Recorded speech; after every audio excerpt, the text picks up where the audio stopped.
Selamat sore bagi mahasiswa yang menyimak video ini. Semoga semua dalam keadaan sehat. Kita berjumpa kembali dalam video ini untuk membahas mengenai chapter selanjutnya dari mata kuliah kita. Pemaparan akan saya sampaikan dalam bentuk PowerPoint sebagai berikut.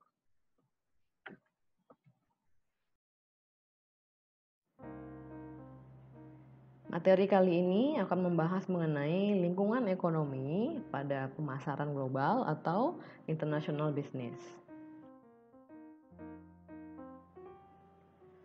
Poin-poin yang akan kita bahas pada materi ini yang pertama adalah keterkaitan atau interdependensi dari ekonomi dunia. Yang kedua adalah country competitiveness. Kemudian yang ketiga adalah negara berkembang. Yang keempat adalah perjanjian ekonomi regional, dan yang kelima perusahaan multinasional. Saat ini, perekonomian antar negara memiliki keterkaitan yang tinggi satu sama lain, atau perekonomian antar negara memiliki interdependensi yang tinggi satu sama lain. Artinya, kinerja ekonomi satu negara akan dipengaruhi oleh kondisi ekonomi di negara lain. Hal ini diakibatkan oleh semakin meningkatnya aktivitas perdagangan internasional dan juga bisnis internasional. Kinerja ekonomi satu negara akan menjadi lebih baik apabila mereka memiliki ekspor dalam jumlah yang besar. Begitu pula investasi bisnis yang jumlah besar di negara lainnya.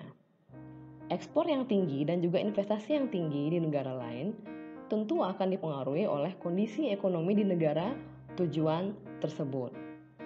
Apabila kondisi ekonomi baik, maka ekspor akan tetap stabil atau lebih tinggi. Sebaliknya, apabila ekonomi di negara tujuan tersebut sedang mengalami resesi, ekspor dan juga investasi di negara tersebut akan menurun sehingga mempengaruhi kinerja ekonomi di negara asal pengekspor. Keterkaitan ekonomi ini menyebabkan pertumbuhan GDP global yang positif setiap tahun. Dapat dilihat pada tabel, pertumbuhan ekonomi global per tahun berkisar di angka 3% per tahun dari tahun 80 sampai tahun 2020. Tampak pada tabel bahwa terjadi penurunan yang sangat drastis pada pertumbuhan GDP di kisaran tahun 2008. Hal ini diakibatkan oleh adanya krisis keuangan global pada waktu itu yang berasal dari Amerika. Penurunan GDP global ini menjadi bukti bahwa penurunan ekonomi di suatu negara berimbas ke perekonomian negara lain. Karena lesunya permintaan, maka supply dari negara lain yang menjual ke negara tersebut juga menjadi menurun. Di tahun 2020 juga kita melihat penurunan yang cukup dramatis, yaitu di angka minus 4,9. Tentunya ini diakibatkan oleh pandemi COVID-19 yang menurunkan permintaan konsumen di seluruh dunia dan juga mengganggu kelancaran supply chain. Kembali lagi ke interdependensi perdagangan antar negara. Hal ini didorong juga oleh adanya liberalisasi perdagangan atau dihilangkannya hambatan-hambatan perdagangan antar negara, seperti penurunan tarif bila melakukan ekspor atau impor, dan juga penurunan atau penghilangan hambatan lain seperti kuota dan lain sebagainya. Faktor lain yang juga mendorong interdependensi ini adalah penguatan link perdagangan dan investasi antar region atau benua. Jadi link perdagangan yang semakin kuat, contohnya antara Eropa dan juga dengan Asia, antara Amerika dan Asia. Semakin kuatnya link perdagangan ini juga meningkatkan keterkaitan perekonomian antar negara.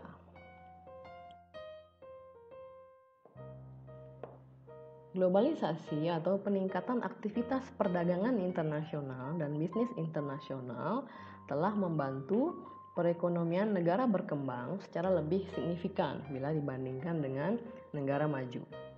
Hal ini diindikasikan oleh pertumbuhan produk domestik bruto atau gross domestic product dari negara berkembang meningkat secara rata-rata di atas 5% per tahun jika dibandingkan dengan tren kenaikan GDP negara maju yang hanya maksimal 3% per tahun.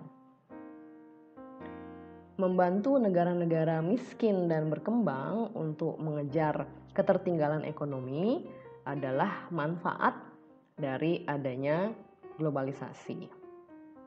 Namun, sisi buruknya adalah resesi global juga menyebabkan hal yang sebaliknya atau reverse, di mana apabila terjadi resesi, negara yang sangat terpukul oleh resesi tersebut adalah negara yang sangat terbuka pada globalisasi atau melakukan aktivitas perdagangan internasional yang cukup signifikan. Contohnya pada saat pandemi saat ini di negara di Asia Tenggara yang paling terpukul atau mengalami penurunan GDP yang cukup tajam adalah Singapura. Alasannya adalah karena Singapura adalah negara yang paling terbuka terhadap globalisasi atau melakukan aktivitas perdagangan internasional dalam jumlah yang cukup banyak, diindikasikan dengan persentase ekspor yang cukup tinggi bila dibandingkan dengan GDP-nya. Di sisi lain, Indonesia walaupun mengalami penurunan namun tidak setinggi atau sedramatis penurunan di Singapura. Mengapa?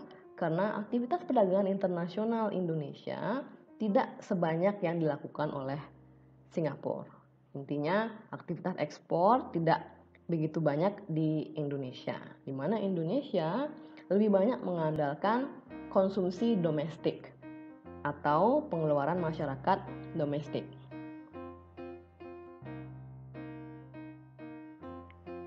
Semakin jelas bahwa perekonomian antar negara menjadi semakin terkait satu sama lain, baik pada saat ekonomi sedang bertumbuh maupun pada saat resesi. Resesi global membuat kita menyadari bahwa perekonomian antar negara memang sangat terkait. Pada saat resesi, perekonomian negara menjadi menurun, pendapatan masyarakatnya menurun. Otomatis permintaan masyarakat atas barang dan jasa menjadi semakin menurun. Sehingga negara-negara tujuan ekspor memiliki permintaan yang lebih rendah dari sebelumnya. Hal ini mempengaruhi kinerja ekonomi pada negara pengekspor. Contohnya adalah Singapura yang sudah saya bahas tadi. Pada saat resesi saat ini, permintaan negara-negara tujuan ekspor Singapura menurun drastis. Karena Singapura sangat mengandalkan ekspor pada kinerja ekonominya, maka kinerja ekonomi Singapura menjadi sangat terpukul. Jadi hal ini mengilustrasikan bagaimana keterkaitan perekonomian antar negara.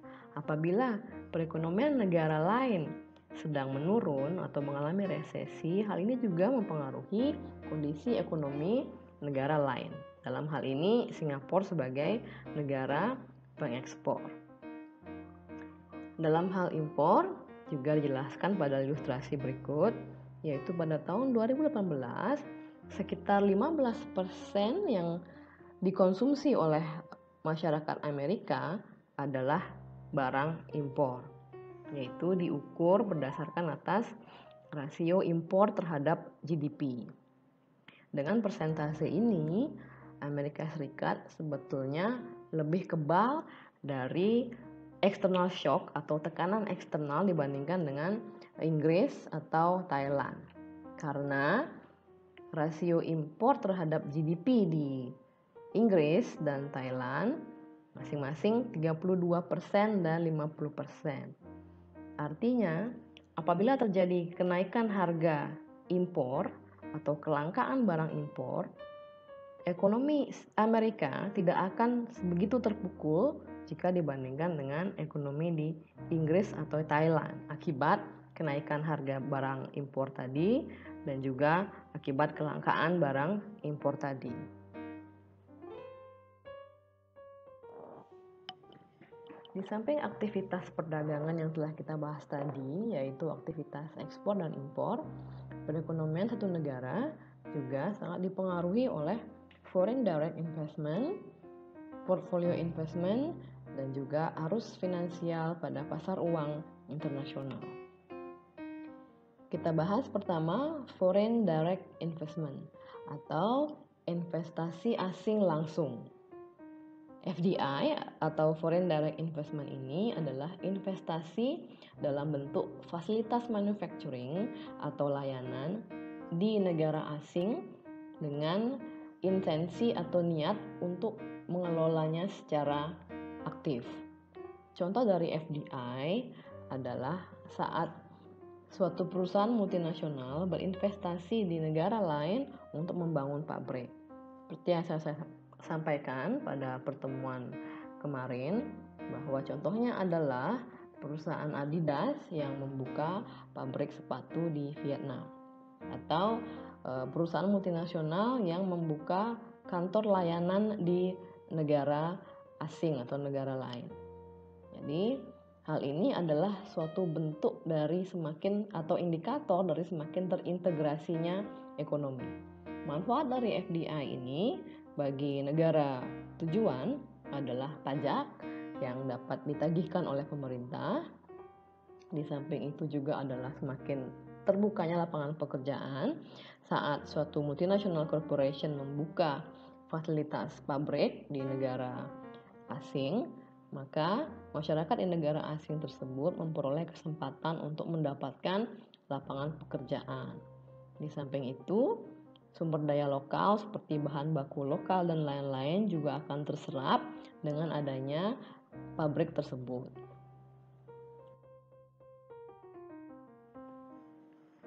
Gambar berikut menunjukkan arus masuk investasi asing langsung di negara maju, di negara berkembang, dan di negara ekonomi transisi.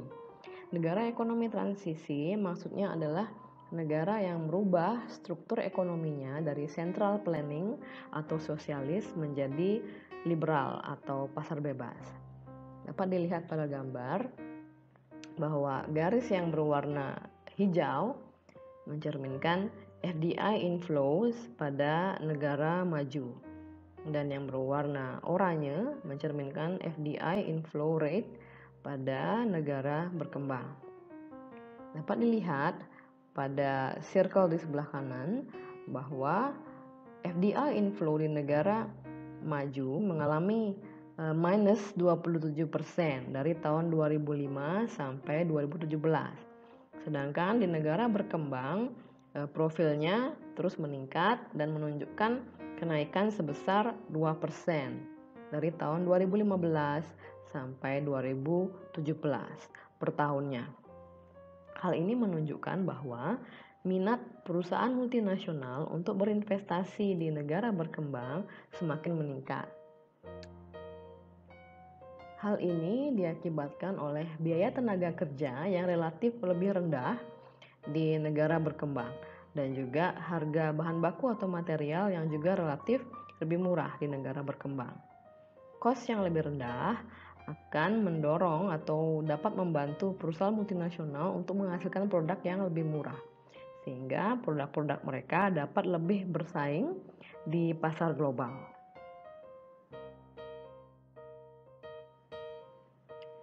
Dua hal yang perlu digarisbawahi adalah dahulu foreign direct investment dianggap sebagai alternatif dari mengekspor untuk menghindari hambatan perdagangan berupa tarif.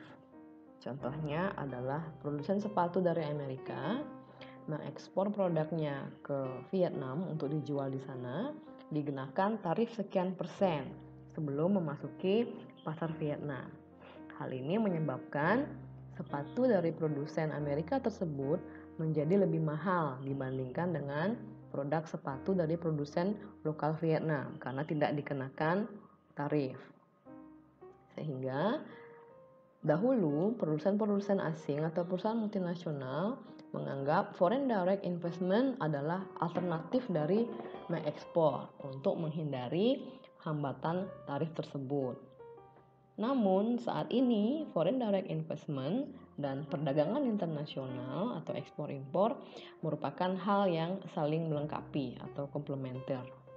Contohnya, Dell Computer mempergunakan pabrik mereka di Irlandia untuk menyuplai personal komputer ke negara-negara di Eropa, alih-alih mengekspor dari Austin, Texas yang merupakan headquarter Dell ke beberapa negara Eropa. Hal ini tentu saja berimbas pada cost yang lebih tinggi. Hal yang sama juga terjadi pada Honda, produsen mobil asal Jepang yang membangun pabrik yang besar di Marysville, Ohio, menjadi eksporter mobil terbesar dari Amerika Serikat ke negara-negara tetangga. Peningkatan dari investasi asing langsung ini juga didorong oleh upaya-upaya pemerintah lokal untuk menarik perusahaan-perusahaan multinasional untuk berinvestasi di negaranya. Contoh, Indonesia menarik investor-investor dari negara-negara tetangga untuk berinvestasi di Indonesia dengan membuat pabrik ataupun kantor-kantor perwakilan atau kantor layanan dengan memberikan berbagai insentif. Salah satunya adalah keringanan pajak atau tax holiday dalam periode tertentu.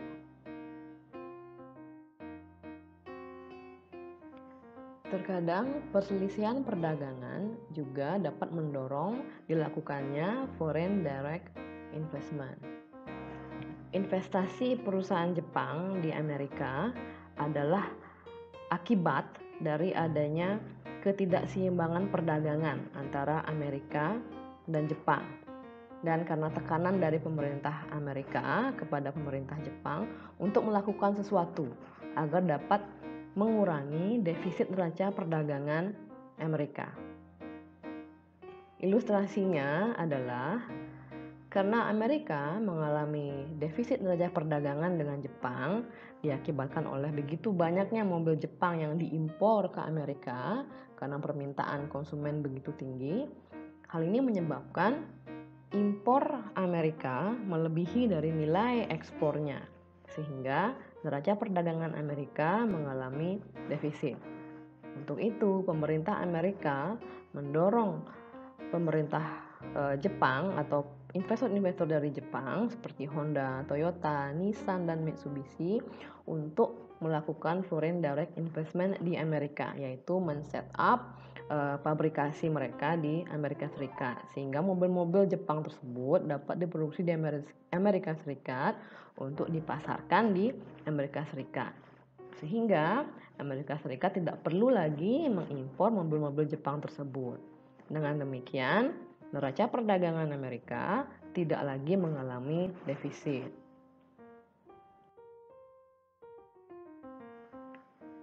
Selain investasi langsung atau foreign direct investment, bentuk investasi di negara asing dapat berupa portfolio investment. Investasi ini adalah investasi di negara asing yang dapat ditarik dalam periode yang pendek.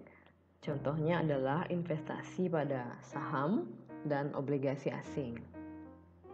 Bentuk investasi yang lain adalah pada pasar finansial internasional. Dalam hal ini, bank dan perusahaan menjual dan membeli mata uang untuk melakukan aktivitas atau transaksi ekspor dan impor mereka. Namun, pada pasar finansial internasional saat ini, trader memperdagangkan mata uang tidak berdasarkan atas aktivitas ekspor dan impor yang mereka lakukan, tapi berbasis pada berita-berita mengenai inflasi, berita-berita mengenai fluktuasi suku bunga, political events, bagaimana pergerakan saham dan pasar obligasi, commodity supplies dan demand, dan sebagainya. Sehingga volume perdagangan internasional pada mata uang itu melebihi dari volume perdagangan barang dan jasa sendiri. Depresiasi masif pada mata uang Asia di tahun 97 sampai dengan 99 atau yang dikenal dengan krisis keuangan Asia adalah contoh dari bagaimana pengaruh dari pergerakan uang jangka pendek ini atau perdagangan mata uang jangka pendek. Pengaruh dari perdagangan mata uang jangka pendek ini saat ini merupakan faktor penentu yang sangat powerful terhadap pergerakan mata uang dibandingkan dengan investasi yang dilakukan oleh perusahaan multinasional. Nilai mata uang yang menguat atau meningkat dapat mengurangi foreign investment di negara tersebut atau investasi asing di negara tersebut, dan justru akan mendorong outflow of investment. Karena nilai mata uang yang menguat membuat nilai mata uang negara asing menjadi lebih rendah jika dibandingkan dengan mata uang kita, sehingga daya beli mata uang asing terhadap mata uang kita menjadi lebih rendah atau barang-barang menjadi lebih mahal. Nilai mata uang yang meningkat juga mendorong penurunan tingkat bunga apabila central bank menginginkan untuk menstabilkan nilai mata uang tersebut. Karena dengan menurunkan suku bunga akan juga menurunkan permintaan terhadap mata uang tersebut untuk diinvestasikan. Sehingga saat demand menurun diharapkan keseimbangan supply dan demand tercapai sehingga nilai mata uang menjadi stabil kembali. Dan penurunan tingkat bunga juga dapat mendorong investasi lokal, di mana tingkat bunga yang menurun akan menyebabkan bunga simpanan atau bunga tabungan menjadi menurun. Namun di sisi lain, bunga dari kredit atau peminjaman uang menjadi lebih rendah, sehingga biaya untuk berinvestasi atau cost of capital menjadi lebih rendah bagi para pengusaha-pengusaha lokal.